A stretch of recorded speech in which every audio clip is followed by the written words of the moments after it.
I need to reiterate, I am forcefully putting a ton of water into this sleeping bag just to get it wet. And the down has still got pockets that are dry.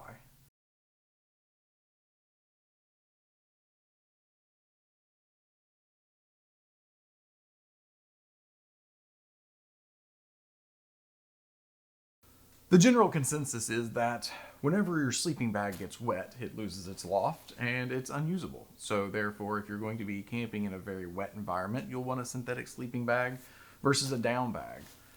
But with all of the modern technology and the way they treat down and the outer fabric of the sleeping bags, I really want to put this bag to the test and see if it really will lose all of its insulation properties when it's soaking wet. So, today we are going to torture test this Sea to Summit Spark sleeping bag. It has down that has been hydrophobically treated with their proprietary stuff. And same thing for the outside of the bag. It's a DWR treatment, and it's made to make sure that the water doesn't get into the bag in the first place. All right, so let's run through the first scenario. First scenario is you are out camping, it rains at night, or you get a bunch of condensation built up in the tent, and you get some water in the bottom of your tent. Most of the time, your foot box is just barely falling off the sleeping pad, and all of a sudden, you get a bunch of water in the tent. Well, this is sitting on top of the pad or the bag. There we go. All right, so we're sitting at about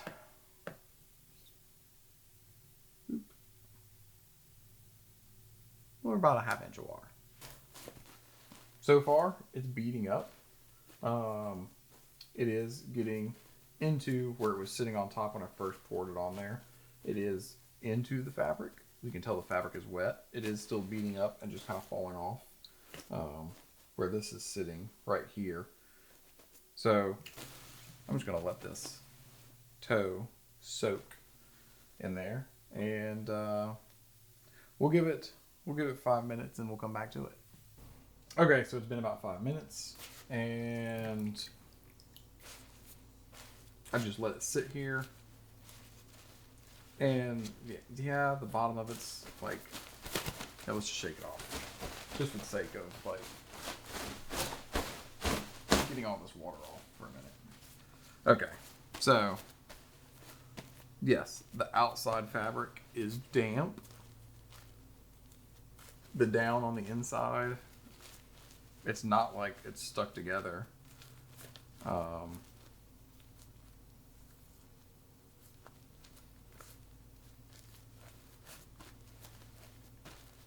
It's still lofted. I mean, that's about the best I can explain it. It's damp. The bag is damp. But it's not like it's waterlogged. And it's not like there's no insulation properties. So, for the sake of saying, if you have a bunch of water in the bottom of your tent, and you're sleeping on a sleeping pad, and your toe area of your bag is hanging off the pad into water,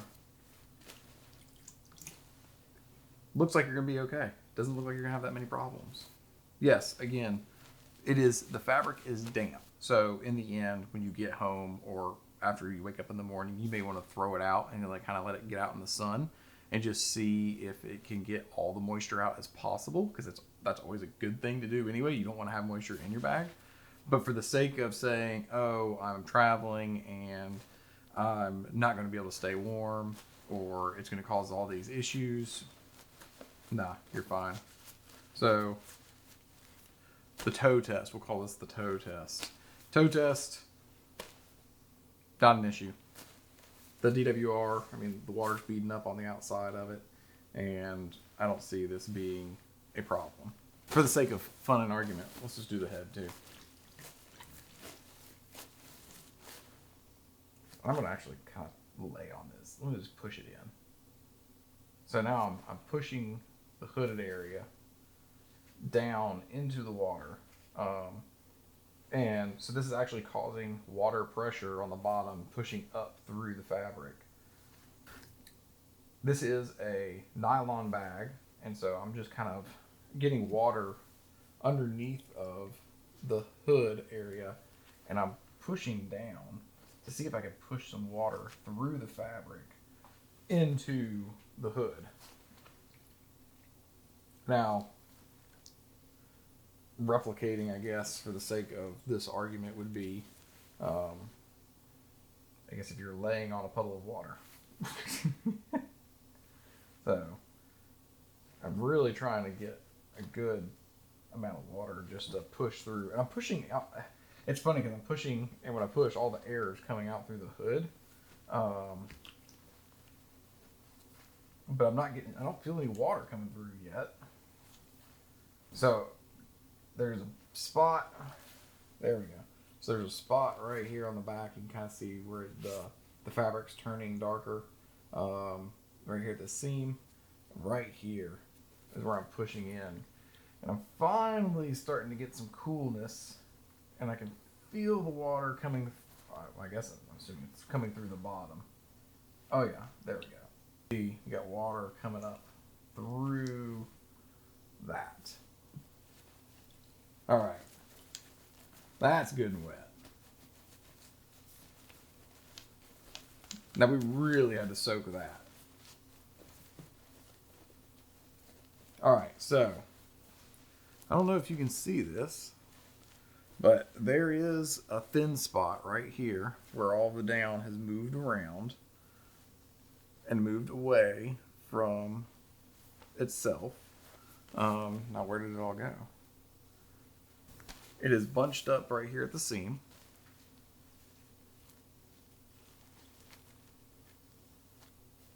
Right here on the hood. All right. Here's a spot with all the down in it. Right here on the bottom side of the hood. And then you can see where it starts to thin out up here.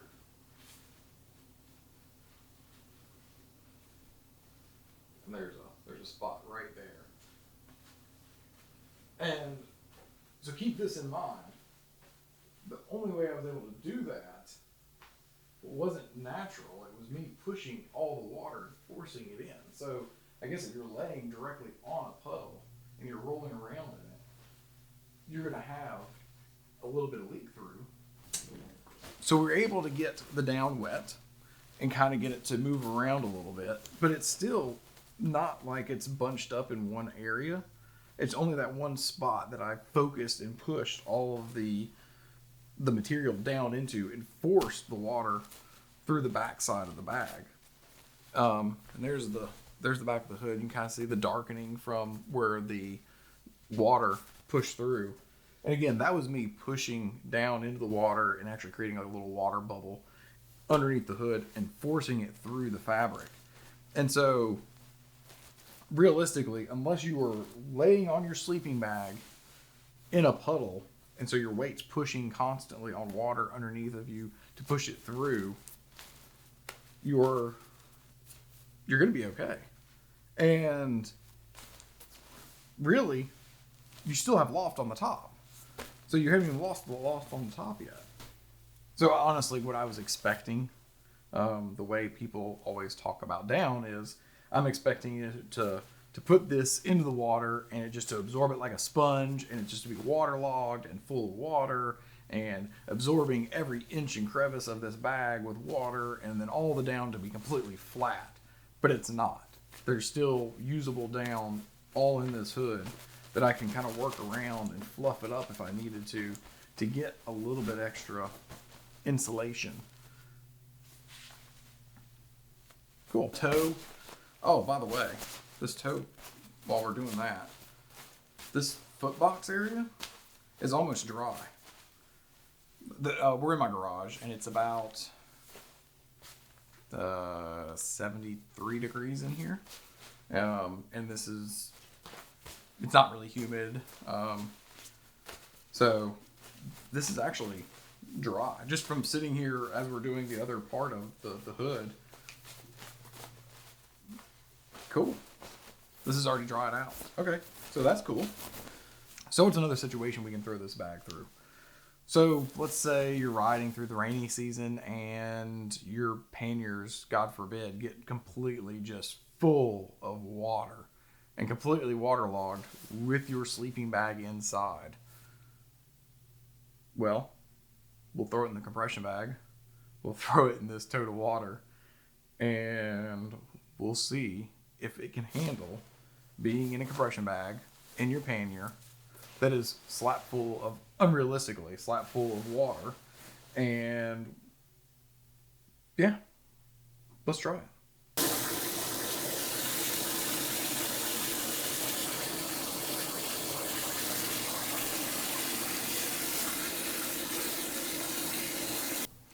And we're back. So we have our pannier full of water. Again, unrealistically, I don't know when you would ever have a situation where your pannier is actually slap full of water. But for the sake of doing torture fun tests to a sleeping bag, this pannier is full of water. Our Spark 2 sleeping bag, yes, this is how much it packs up to. Again, it's a really good minimalistic mummy style bag if that's what you need to save space and weight. And so, and we're actually going to even, let's somewhat, I'm not going to overly compress it, but say you're packing this in your panniers, you want it to be compressed, right? You want it to be small. And we're just going to throw this in here. So, bloop. This wants to float, so I'm going to put this castle block on it. This is so unfair. Poor sleeping bag. Okay, let's see if I can. Oh, it's too buoyant. This is completely unrealistic. But for the sake of torturing this poor sleeping bag to death, this thing is completely submerged in a stuff sack. It's not a dry bag either. It's just a regular stuff sack that it comes with that has a little cover on the top. It's compressed in the stuff sack, and we've got a 20-pound castle block on top of it, pushing it down, keeping it under the water. All right, so it is 3:09. All right. I don't know what a good time is for this. We'll give it 10 minutes. We'll come back in 10 minutes and see how bad it is or how good it is. 10 minutes is a good time. That'll give it time to really soak in, because there's a lot of air bubbles that came out whenever I pushed it under. So let's give it 10 minutes and we'll come back to it. Oh no. It's been 11 minutes. 3:20. Okay. All right, so this has been sitting. Oh my God, there's so many bubbles. So this has been sitting in our pannier full of water. This is what we're replicating, right? Under a, I'm going to say 20, 30-pound castle block, holding it down because it's just so buoyant, it just wants to float. And so, worst case scenario, you're riding and your pannier fills up full of water in the middle of a rainy season, and you get to camp and you open your pannier and you pull out your sleeping system and your sleeping bag has been submerged. What will happen? There's still bubbles coming out. This is priceless. Oh, I'm so glad I did this. Okay. So here we are. It's a little bit heavier. I mean, you can tell that it's got some water in it. So we can see the water is permeated in these areas where it's all dark color. Yep, it's wet. Yeah, you can see inside right there. It's wet in there. And let's open this up.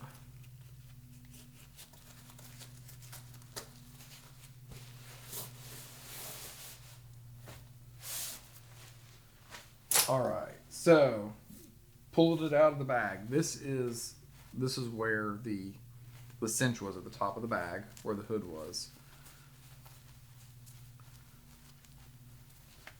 or sorry, I should say, this is the hood, and it was at the top of the bag where it cinched together. Okay, so it is wet. It is noticeably wet. It's like a wet sleeping bag. Yeah, it is. But the rest of this is not. We've got moisture, water on the outside of the bag, right? It's all over. The whole bag is wet. Like everything. The bag is wet. So the water did get inside the stuff sack. And let's see. Oh yeah, that's really wet in there. Now this is not a dry bag. This is just the stuff sack that the sleeping bag comes with. So keep that in mind. Everything, the whole outside of the bag is wet. So water did get inside of the stuff sack. Now, the down part of it, this is still very lofted. I don't know, I'm going to try to show you this the best I can, but this is really lofted still. And it's not like this whole thing is flat. The worst part is obviously the hood. And it is, I mean, I don't know if you can see this, how well you can see it on the camera, but it is like mush on the hood area. Not waterlogged though, because I'm shaking it and it's not like there's water sitting in here and I'm pouring water out. It's just kind of soggy. But there's no spot in this entire bag that is so soaked that it's not usable.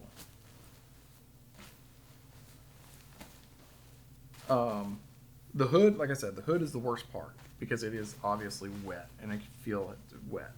But the rest of this, checking all the seams, the zipper. Yeah, so this zipper, again, this is only, the zipper only goes about halfway down the bag.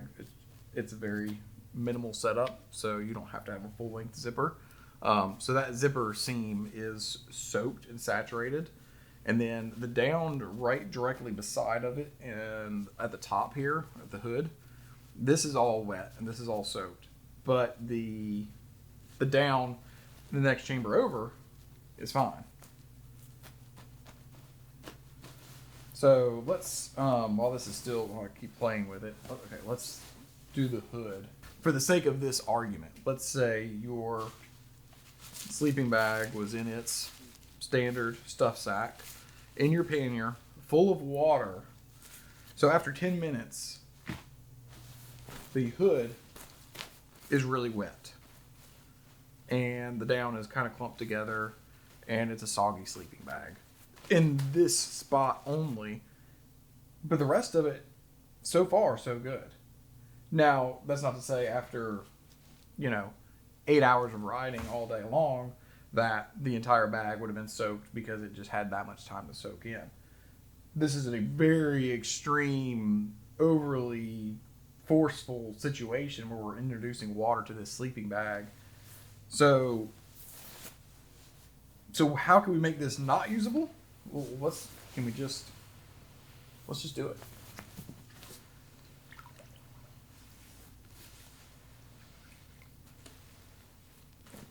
Let me just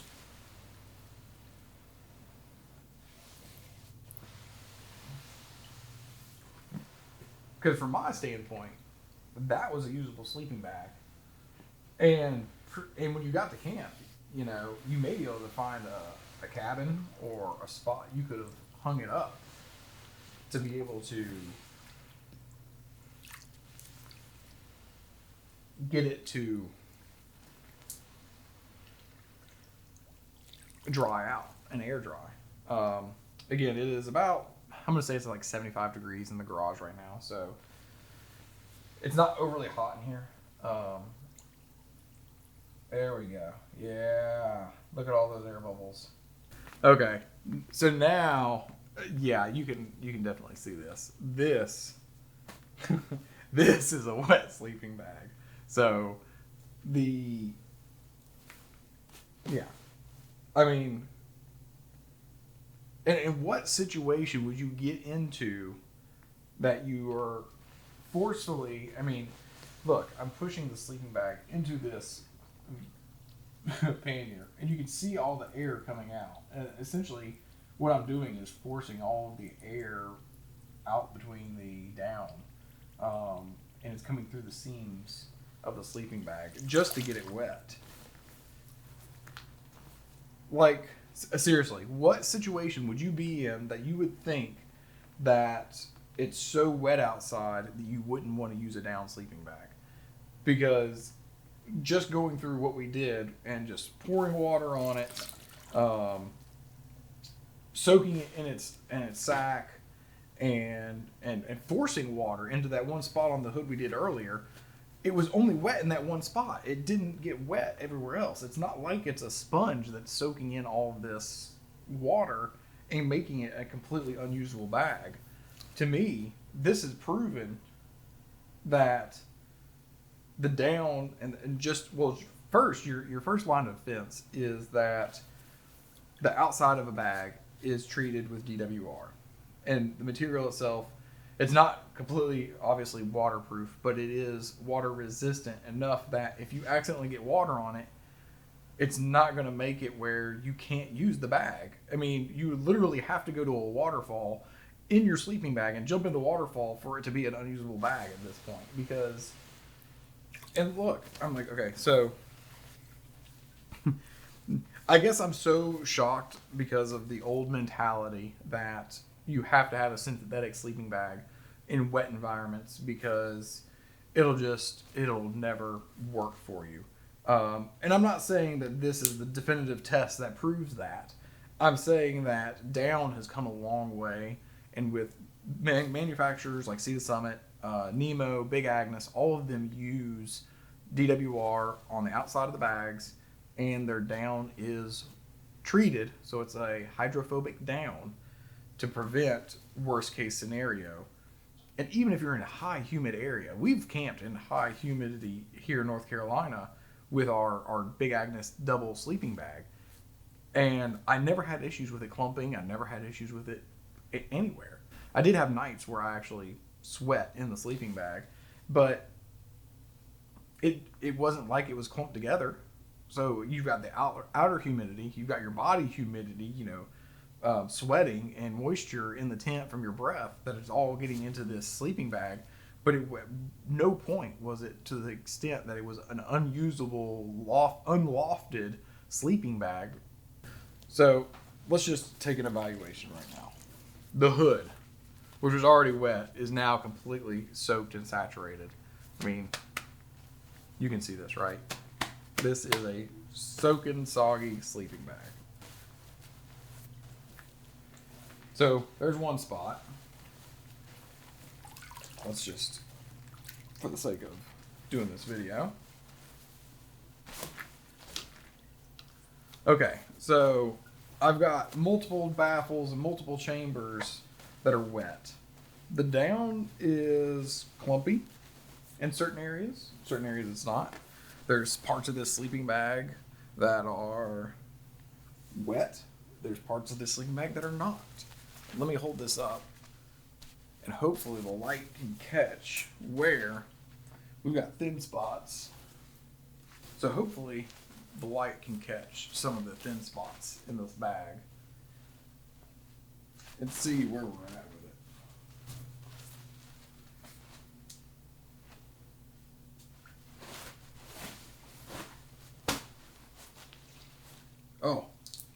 Oh yeah, there we go. Okay, so there's actually we finally got some water in the bag. I can hear it rolling in there.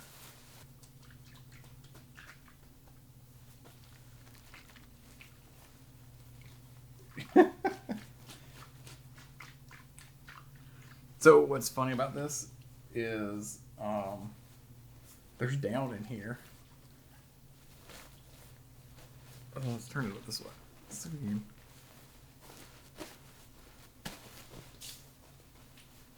Oh, there it goes.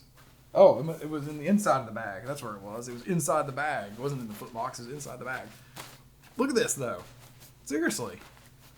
There's still loft to this. The outside is, yes, absolutely. The outside is soggy and wet.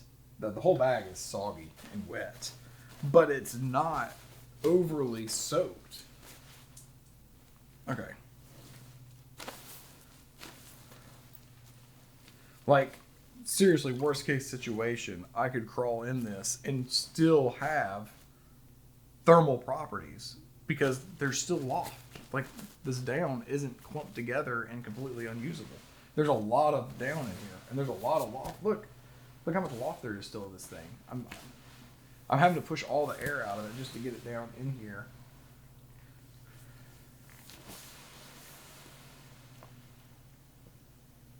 Oh.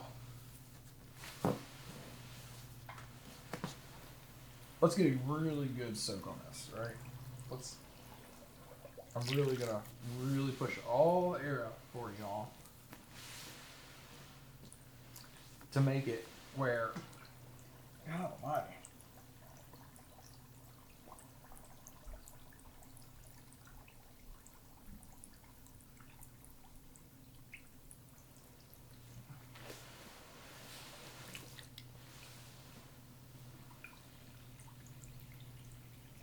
Oh, okay. This is just more annoying than anything because I can't get it to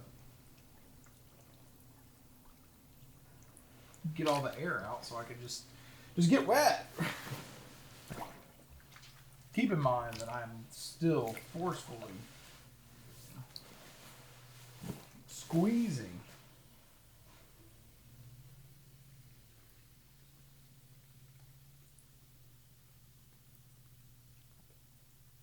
all of this air out. And I'm really trying to get this as wet as possible. And I'm almost just tired of just doing this because it's just not really. Okay. But here we go. That's a wet sleeping bag. And I'm going to say it's got a good amount of water in it. I'm going to say this thing weighs probably 2 pounds now with water in it. So this situation, I would definitely say this is an unusable sleeping bag if you got to camp and your bag was like this. But you know what's funny is I'm feeling through here, and the down there's several this chamber here, right?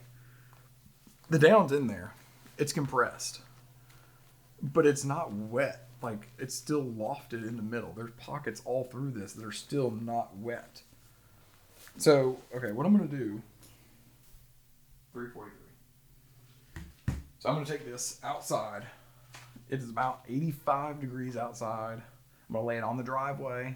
It's blacktop, and see how long this takes to dry out. We'll do it that way. Oh yeah, this is soaking wet. And we'll come back once this thing is dried out completely. Whew. But again, I need to reiterate, I am forcefully putting a ton of water into this sleeping bag just to get it wet. And the down has still got pockets that are dry. So to me, this is a win all around because this is never going to happen. And I don't believe anybody's going to be in a place that is so absolutely soaking wet that is going to completely saturate your sleeping bag top to bottom where you could not use it. And while you're motorcycle camping, you're going to be able to go to places that you should be able to dry your bag. So worst case scenario, if you're doing a really long cross-country trip or something, or you're out in the middle of, on a trip to Alaska and you don't have anything, you may be able to make a shelter and just air it out. So I'm going to take this outside and we'll figure out how long it takes for this to turn from a soaking, soggy sleeping bag that is, well, for the sake of being unusable, to dried out usable. 444. So just over an hour, I believe it was. And this is where we're at. So, footbox, dry, lofted, nothing's clumped together. It's spaced out evenly. Going up through the middle section, again, it's lofted. I mean, look at this. You can see there's plenty of loft in this bag. It's fluffy. Now, this is just after an hour of sitting out. It's about 80, 85 degrees outside. The worst part, which was the hood when we got there, or when we got done doing everything, is still wet. It is still significantly wet and mushy. And the zipper is still wet. And even though the baffles right beside the zipper are actually drying out, they're still a little soggy, but they're not completely waterlogged like before. And so this, to me, after an hour of sitting out in the sun drying out, is a good thing. Now, of course, if it's colder out and you're, camping at 30, 40 degrees outside and it's a lot cooler and it's not going to dry out as fast as in the hot sun. But for this instance, for this situation that we're talking about right now, it worked really well. Again, we're talking about motorcycle camping. And for this situation, it was extremely difficult to get this to a point where we couldn't use it, for one. And for two, you're on a motorcycle. So unless you are really, really far out there as a world traveler and you just don't have any civilization anywhere near you, you could get to a hostel or a cabin or something and not have to use this as a last resort. And it would still be something that you were able to get to somewhere to dry it out overnight. And it'd still be usable, because you could dry this out and be usable the next day. So it's not like an end all. So evaluate your situation, evaluate what you need. And for me personally, I believe this is proof that you don't have to have a synthetic bag in a wet environment. You can use a down sleeping bag in a wet environment and not have to worry about it getting so soaking wet that you will not be able to use it. Because again, I was essentially having to wash the bag to get it to a point where it was unusable. And this, as it is, after an hour of drying, is usable. So, again, for us motorcycle campers, can't see any reason why you would not want a down sleeping bag.